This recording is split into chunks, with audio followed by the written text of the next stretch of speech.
एक बार गौतम बुद्ध और उनके शिष्य एक वन से गुजर रहे होते हैं।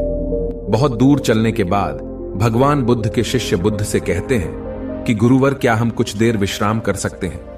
बुद्ध कहते हैं, अवश्य, अब हमें विश्राम करना चाहिए।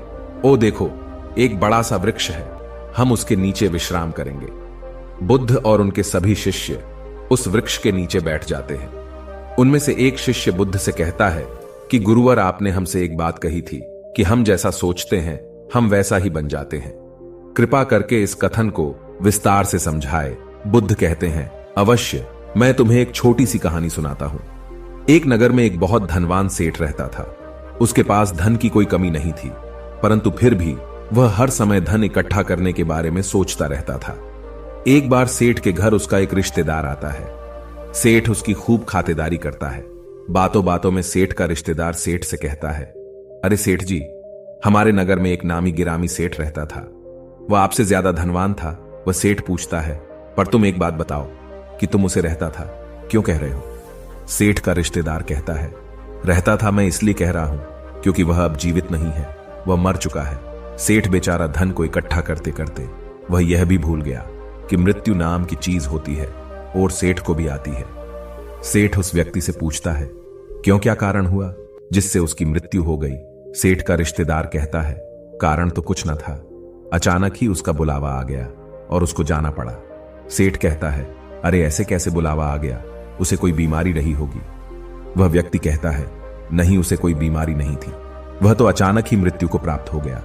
सेठ अपने रिश्तेदार की बात सुनकर हैरान रह जाता है, क्योंकि अब तक वह सोचता था कि मृत्यु बुढ़ापे में आती है या किसी बीमारी के कारण आती है।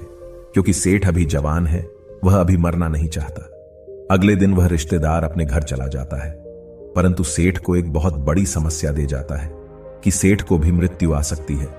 सेठ जैसे पहले धन के बारे में सोचता था, अब केवल मृत्यु के बारे में सोचने लगता है कि कहीं मुझे मृत्यु ना आ जाए। समय बीतता जाता है और सेठ बहुत कमजोर होने लगता है, क्योंकि वह अब सही से न खाता और न पिता है, केवल मृत्यु के बारे में सोचता है।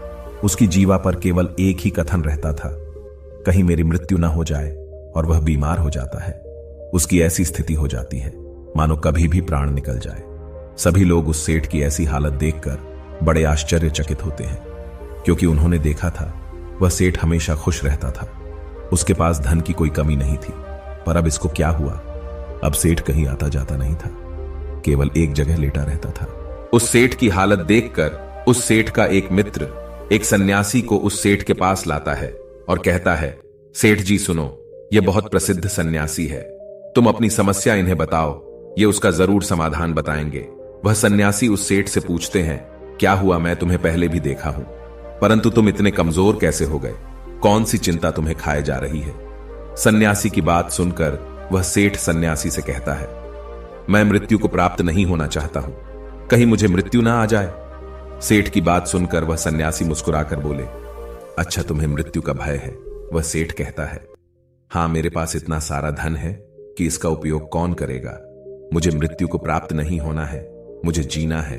फिर वह सन्यासी कहते हैं, तुम्हारी इस समस्या का मैं अभी समाधान निकालता हूं। सन्यासी की बात सुनकर सेठ बहुत खुश होता है, उस सन्यासी के आगे हाथ जोड़ता है और कहता है कि कृपा करके मेरी इस समस्या का समाधान कीजिए।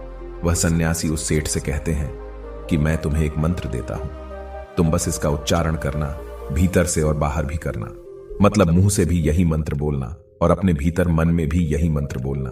यह मंत्र है, जब तक मुझे मृत्यु नहीं आएगी तब तक मैं जीऊंगा, जब तक मुझे मृत्यु नहीं आएगी तब तक मैं जीऊंगा। तुम इस मंत्र को 7 दिन तक लगातार जपना, मैं 7 दिन बाद वापस आऊंगा। और वह सन्यासी वहां से चले जाते हैं। 7 दिन बाद वह सन्यासी वापस आते हैं तो वह देखते हैं कि सेठ स्वस्थ होने लगता है, और सेठ उस सन्यासी को देखकर उनके चरणों में गिर पड़ता है और उनको धन्यवाद कहता है। वह सेठ कहता है, आपके मंत्र ने कमाल ही कर दिया, अब मैं मृत्यु से भयभीत नहीं हूं, क्योंकि जब तक मृत्यु नहीं आएगी तब तक मैं अपना जीवन जीऊंगा। पहले मैं मृत्यु के डर के कारण जीवन जी नहीं पा रहा था, परंतु आपके मंत्र ने मेरा जीवन ही बदल दिया। जब तक उस सेठ को दूसरे सेठ के बारे में नहीं पता चला था, तब तक वह केवल धन के बारे में सोचता था, और दिन रात उसके धन में वृद्धि हो रही थी और उसका स्वास्थ्य भी ठीक रहता था। वह अपने जीवन से खुश था, परंतु जब वह मृत्यु के बारे में सोचना शुरू कर दिया तो वह मृत्यु के करीब जाने लगा और ऐसा क्षण आ गया कि वह कभी भी मृत्यु को प्राप्त हो सकता था। दोस्तों, इस कहानी से हमें यह सीख मिलती है कि हम जो भीतर और बाहर रखते हैं वही हमारे जीवन में घटित होने लगता है। इसलिए हमें हमेशा सकारात्मक सोचना चाहिए। ये कहानी आपको कैसी लगी हमें नीचे कमेंट बॉक्स में कमेंट करके जरूर बताएं। और भी कहानियों को पाने के लिए हमारे चैनल को सब्सक्राइब जरूर करें। सुनते रहिए। धन्यवाद।